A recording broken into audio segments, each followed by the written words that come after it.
വിമാന അപകടങ്ങളെക്കുറിച്ചുള്ള വാർത്തകൾ അറിയുമ്പോൾ എന്തുകൊണ്ട് ഇത്തരം അപകടങ്ങൾ തടയാനാകുന്നില്ല എന്ന തോന്നൽ പലർക്കും ഉണ്ടാകാം.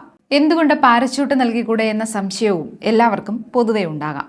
അടിയന്തര സാഹചര്യങ്ങളിൽ പാരച്യൂട്ട് പ്രവർത്തിപ്പിച്ച് നിരവധി ജീവനുകളെ രക്ഷിച്ചുകൂടെ എന്ന ചോദ്യത്തിന് വിമാനയാത്രകളിൽ അത് സാധ്യമല്ല എന്നതാണ് ഉത്തരം. ഇതിന് കൃത്യമായ കാരണങ്ങളുമുണ്ട്. ശരാശരി 30,000 അടി ഉയരത്തിലൂടെയാകും യാത്രാ വിമാനങ്ങൾ സഞ്ചരിക്കുക. ഇതിനിടെ പെട്ടെന്ന് എന്തെങ്കിലും സാഹചര്യത്തിൽ വിമാനം അപകടത്തിൽപ്പെട്ടാൽ പാരച്യൂട്ട് കൈവശമുണ്ടെങ്കിൽ പോലും രക്ഷപ്പെടുക എളുപ്പമല്ല. വിമാനത്തിൽ നിന്ന് പാരച്യൂട്ടുമായി താഴേക്ക് ചാടിയാൽ നിങ്ങൾ ഏകദേശം 30,000 അടി ഉയരത്തിലായിരിക്കും. ആ അന്തരീക്ഷത്തിലെ സാഹചര്യങ്ങൾ ഭൂമിയിലെ സാഹചര്യങ്ങളെക്കാൾ തികച്ചും വ്യത്യസ്തമാണ്.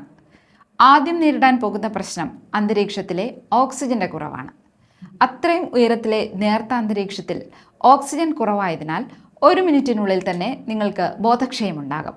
അടുത്ത വെല്ലുവിളി കൊടും തണുപ്പാണ്. -50°C ചേർന്നായിരിക്കും അപ്പോഴത്തെ താപനില. അതുവരെ ജീവിതത്തിൽ അനുഭവിച്ചിട്ടില്ലാത്ത കൊടും തണുപ്പിലേക്കാകും നമ്മൾ എടുത്തു ചാടുക. ഓക്സിജൻ കുറവും കൊടും തണുപ്പും ഭയവും എല്ലാം ചേർന്ന് വല്ലാത്തൊരു അവസ്ഥയിലേക്ക് നമ്മളെ എത്തിക്കും. ഈ ചാട്ടത്തിനിടെ ഫ്രോസ്റ്റ് ബൈറ്റിനും തെർമൽ ഷോക്കിനുമുള്ള സാധ്യതകളും സജീവമാണ്. തികച്ചും പ്രതികൂലമായ സാഹചര്യങ്ങളെ മറികടന്ന മിനിറ്റുകൾ വായുവിലൂടെ താഴേക്ക് സഞ്ചരിച്ചാൽ മാത്രമേ ജീവനോടെ രക്ഷപ്പെടാനുള്ള എന്തെങ്കിലും സാഹചര്യമുണ്ടോ എന്ന് പോലും നമുക്ക് പറയാനാകും. ഭൂരിഭാഗം വിമാന അപകടങ്ങളും സംഭവിക്കുന്നത് പറന്നുയരുമ്പോഴോ ഇറങ്ങുമ്പോഴോ ആണ് എന്നതാണ് മറ്റൊരു പ്രധാന കാര്യം. അതുകൊണ്ട് തന്നെ ഇത്തരം സാഹചര്യങ്ങളിൽ വിമാനം അപകടത്തിൽപ്പെടാനും പൊട്ടിത്തെറിക്കാനും നിമിഷങ്ങൾ മതി. അതുകൊണ്ട് തന്നെ പാരച്യൂട്ടിൻ്റെ സാധ്യത പോലും ഇവിടെ ഉയരുന്നില്ല.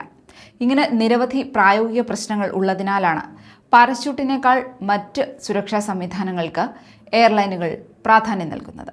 വിമാനാപകടങ്ങൾ ആശങ്കകൾ വർദ്ധിപ്പിക്കുന്നുണ്ടെങ്കിലും ഇന്ന് ലോകത്തെ ഏറ്റവും സുരക്ഷിതമായ യാത്രാമാർഗങ്ങളിൽ ഏറ്റവും മുന്നിലുള്ളത് വിമാനയാത്രകളാണെന്ന കാര്യവും മറക്കരുത്.